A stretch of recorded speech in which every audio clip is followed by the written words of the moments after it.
NuPhy has taken a step into the custom keyboard market with their latest offering, the Gem80, a TKL keyboard that comes as a barebones kit and offers a lot of options. 4 mounting styles, 4 plate options, and 4 colorways to choose from. Is there such a thing as too many choices? Let's take a closer look at the Gem80. Before we dive in, I want to mention that NuPhy sent me the Gem80 for the purpose of making a review. I was not paid to make this video, and all opinions I share will be my own. I do have an affiliate link down in the description for you if you're interested in picking up the Gem80 and you'd like to support this channel. NuPhy has also provided a coupon code for my viewers to get 10% off any purchase, and that code is SemiPro. It seems like NuPhy has attempted to appeal to a few different niches within the mechanical keyboard community with the Gem80. Fans of barebones keyboards that don't require full assembly but offer you the flexibility to choose your own switches and keycaps will appreciate that the Gem80 comes mostly assembled, including the stabilizers. Fans of custom kits will appreciate that 4 mounting options are included, and you can purchase 3 additional plate materials to customize the feel and sound. It's an impressive amount of options, and there are several decisions to make here. But there are a few things that may not be perfect depending on what you're looking for. Let's start by going over the features and specs of the Gem80, then we'll talk about all of those options and our usual pros and cons. The NuPhy Gem80 is an 80% or TKL layout keyboard with 88 keys and an ANSI layout. It is not currently available in an ISO layout. The construction includes an aluminum top frame and polycarbonate bottom. There are 5 color options available, including Cosmic Mocha, Mystic Indigo, Black, Airy Lilac, and Inca Rose. The dimensions are 358.1 by 141.3 by 36.7 millimeters, and the weight is 1,120 grams or 2.47 pounds. The typing angle is 6 degrees and there are no adjustable feet, which is fairly common for a custom keyboard. The Gem80 comes as a barebones kit with an FR4 plate and plate-mounted stabilizers. The PCB includes Gatoron hot swap sockets and is compatible with 3 and 5 pin switches, but it does not support screw-in stabilizers. Internal sound control comes in the form of an IXPE switch pad and sound dampening sheet, foam between the PCB and the plate, 2 layers of under PCB foam, and a silicone pad in the case bottom. All of the foam layers can be removed if desired. There are 3 additional plates available to add on, including polycarbonate, POM, and aluminum. The PC and POM plates cost $12 each, and the aluminum plate costs $15. The Gem80 kit includes 4 different mounting styles. The default configuration with the FR4 plate includes the silicone sock mount, and there is also 2 different silicone button mounts, silicone sleeves, and a screw-in top mount. The Gem80 does not include switches in the base kit, but a set of switches can be added for $15. Switch options include 3 new offerings from NuPhy, the Mint and Raspberry linear switches and the Lemon tactile switch, as well as a new silent linear option which costs $25. While the keycaps are not included, you can add on a color-themed set of double-shot PBT keycaps in the MSA profile, which is sculpted like SA but not nearly as tall. The keycap set will add $15 to the price. The Gem80 features QMK firmware with VIA compatibility. While you can customize the layers, there are pre-programmed Mac and Windows layers with a physical switch to swap between them. Backlighting includes full RGB south-facing lighting with 40 modes, a corner LED indicator light, a small ring light around the Gem badge, and if you get the matching keycap set, there are shine-through bars on the home keys and up arrow key, though the legends themselves are not shine-through. The Gem80 is available in both a wired-only and wireless version that offers a 4,000 mAh battery and Bluetooth for 3 devices, as well as 2.4 GHz with a 1,000 Hz polling rate. The base price of the wired-only version is $149.95 US, and the wireless version is $169.95 US, which does not include the keycaps and the switches. Now, because this is mostly assembled already, this is basically like a bare bones kit, we could just throw in our set of switches and the keycaps and be done with it, but of course, you know I'm going to open this up.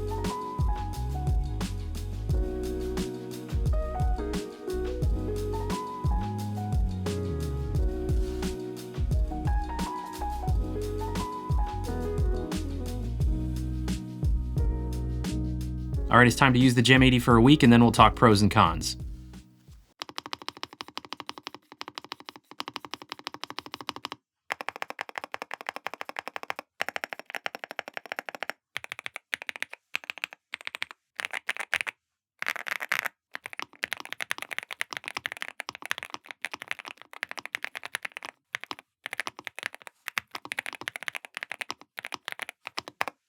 Now, of course, I couldn't just give you that one sound test because the Gem80 has so many different plates and mounting options. So at the end of this video, I put a few more sound tests with the included FR4 plate and the polycarbonate plate and one with the POM plate. So stick around to the end of the video if you want to hear those additional sound tests. All right, let's start talking about pros and cons, and we'll start with the pros. So first up, I have to just mention the number of options you have here as a pro. The colors, the plates, the mounts, the switches, the keycaps, having this many options in general is good.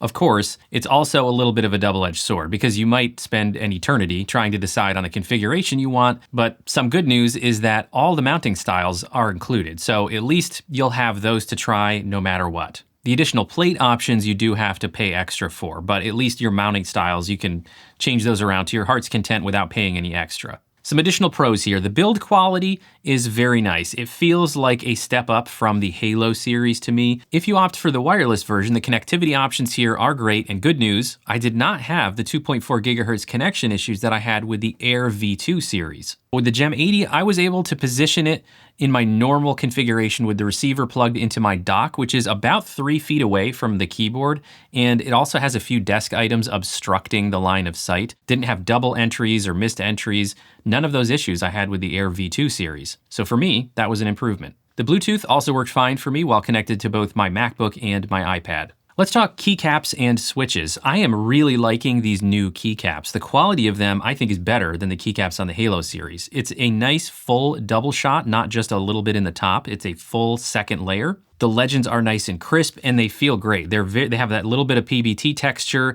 but this profile is very comfortable and it's a nice change of pace from Cherry or OEM. Now they're not shine through, but your home keys here, your J and your F, have a small shine through bar, like a little LED accent. And you also have one on your up arrow key as well. Don't worry if you go by feel because it is still a tactile bump on all 3 of those keys, but it's also a little shine through. Now to me, this is one of those subjective take it or leave it kind of things. You either like it or you don't. If you don't like it, you can just turn the lighting off so you don't actually see that light shining through, or turn on all the RGBs so that it kind of blends in and you don't really notice. And of course, because this comes as a barebones kit without the keycaps included by default, you can always supply your own if these aren't ones you like. The switch options are, again, new, and while I can't comment on the new silent switch because NuPhy didn't send me any, here's a quick side-by-side of a single switch sound for the mint, raspberry, and lemon.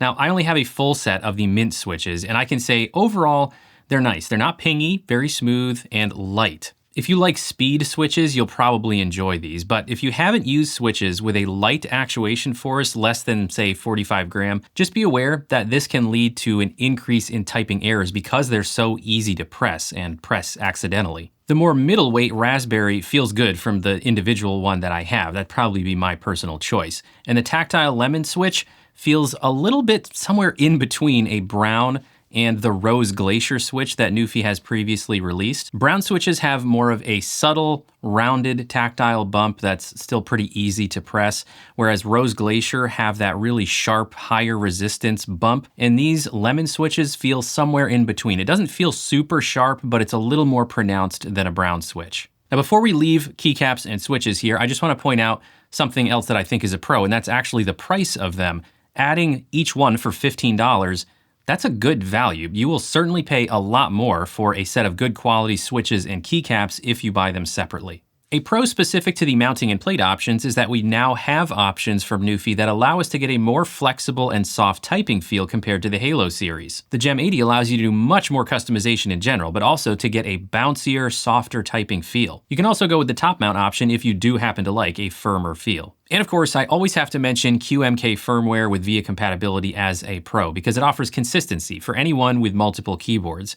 Once you know how to use VIA or edit QMK, it's the same experience for all compatible keyboards. And even though you can customize your layers, it does have pre-programmed layouts for Mac and Windows that you can swap between with a physical switch on the back. All right, before we move on to cons, I have a couple things that fit into more of a neutral space. Let's start with battery life because this is one that is not really subjective. This is interesting because the battery life, in my opinion, is both great and not so great at the same time. If you don't use any of the available lighting, the 4,000 milliamp hour battery will get up to 330 hours according to NuPhy, which is actually very good. That's well over a month of use without needing to charge. Once you turn the lights on, even just The little home row lights and the LED status bar, that drops to 34 to 70 hours depending on your brightness level. I used it on that setting for a few days in a row and didn't run into low battery issues, so it's not terrible, but still, that's quite a decrease from the over 300 hours with just a couple of lights turned on. The life then decreases to 24 to 45 hours with all the RGB lighting on. So that's why I'm calling this somewhere between a pro and a con, because if you don't plan to use the lighting, the battery life is great. But if you do want to use the lights, even just the home row lights, it's not terrible, just not amazing. Of course, if you opt for the wired-only version of the Gem80, this is a total non-issue. And next, let's talk about the polycarbonate bottom of the case and the overall sound profile. Now, both of these things, the fact that it has a polycarbonate bottom instead of an all-metal case, as well as just the overall sound profile, both of those things are hard for me to classify as either a pro or a con. And that's because these are very subjective things, especially the sound profile. But even the fact that it has a polycarbonate bottom instead of being all metal like a lot of other custom keyboards, even that is something that you may like what it does for the sound profile or you may not. So it is, even that's subjective. NuPhy does have a reason though for going with a polycarbonate bottom case instead of going all metal. The polycarbonate is a less dense material that allows for better wireless transmission. Now, the look and feel of this bottom case is something, as I said, you may like it or you may dislike it. It makes it feel lighter and a little bit less solid than an all metal keyboard, but I also think it looks kind of cool and it helps with that better wireless transmission, so I personally am okay with just the fact that it's not all metal. But that leads me to the sound, because what I have found here is that even with all of the different options you have for mounting and plate and foam, the case is contributing to a specific type of sound that some people like and some people don't. To really illustrate what I'm talking about, listen to this side-by-side sound sample of the Gem80 and the Zoom 75, which has a very dense all-metal case.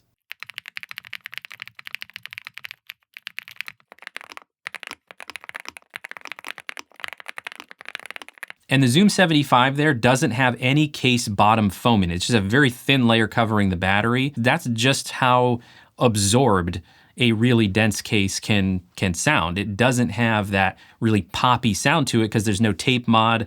I haven't done anything to try to increase that sound. I think you're always gonna have some degree of that marbly poppy sound because the case is promoting it. It's not simply a matter of foam and plate combination and switch. It's being promoted by that polycarbonate case in the bottom. So if you like that style of sound, if you appreciate sort of that poppier marbly sound, I think you'll actually really enjoy the Gem80 because you can get varying degrees of that sound with the different combinations. All right, now let's talk about a couple of cons for the Gem80. Other than those really subjective factors that we just talked about, which could be pros or cons for you, there really are only a couple things I see as just cons. One thing I will say is I wish the PCB supported screw-in stabilizers. For being in a higher price range and sort of a more premium tier than the Halo series, it would have been nice if they had upgraded the stabilizers and especially given us screw-in PCB mounted stabilizers. And the last small con that I have here, again, this might seem like nitpicking, but I don't love the positioning of the physical switches here. I'm guessing that NuPhy opted for putting them sort of under the edge on the back to conceal them a little bit and have a cleaner look to the outside of the case. But if you switch your connections or swap between Mac and Windows frequently, like I do,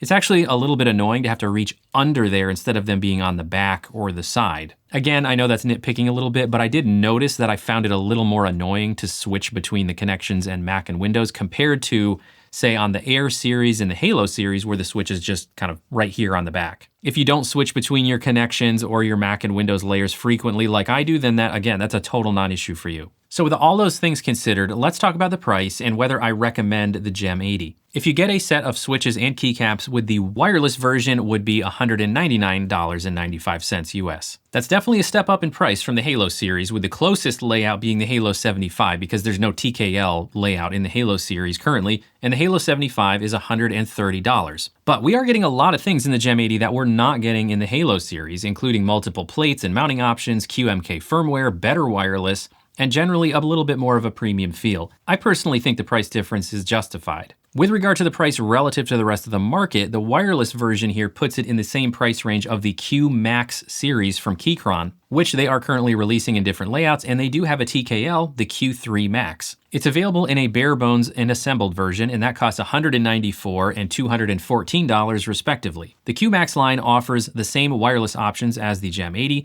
It has a full aluminum case that feels very solid, but it does not offer different plate options or mounting styles. It is a gasket mount, so it's going to have some flex and some bounce there, and it's got foam that you can remove. So couple similarities there with the Gem80, but you don't have nearly as many mounting or plate options. It's actually quite an interesting comparison. Let me know if you'd be interested in a comparison of the Q3 Max and the Gem80, because I'd have to buy the Q3 Max. Keychron hasn't offered to send me one. Ultimately, I do recommend considering the Gem80 if you're in the market for a TKL layout that you can customize. If you don't have a need for all of the customization options, meaning like the physical customization options, you might be able to find a TKL at a lower price point with similar connectivity and the other features. But if you like options, the Gem80 has no shortage. All right, that'll do it for this video. Let me know what you think of the Gem80 and if you have any questions about it. If you're interested in picking up the Gem80 and you'd like to support this channel, I do have the affiliate link down in the description for you. And don't forget to use coupon code SEMIPRO at NuPhy to get 10% off. Also, stick around for the additional sound test before you go watch another one of my videos.